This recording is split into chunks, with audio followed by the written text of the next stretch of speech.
আসসালামু আলাইকুম গাইস। আজকে সন্ধ্যার নাস্তা আমার চা আর বিস্কুট, 1 কাপ চা একবারে, আর এখানে 4টা মুড়ি, কিছু বিস্কুট নিলাম।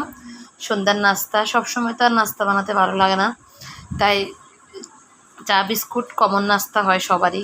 আমি তো চা না হলে চলেই না আমার, আর যাই কিছু খাই চা খেতে হবে। এসে চার সাথে একটু বিস্কুট ভিজে দিছি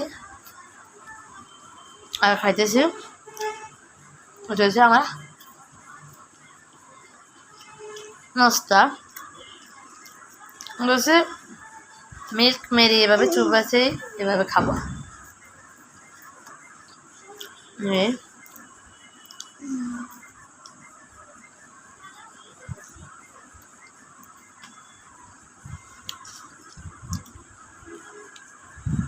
এটা হচ্ছে, এই বিস্কুটটাকে ঘি টোস্ট বলা হয়, আমাদের এখানে বেকারিতে পাওয়া যায়। খুব মজার বিস্কুট ঘি টোস্টটা।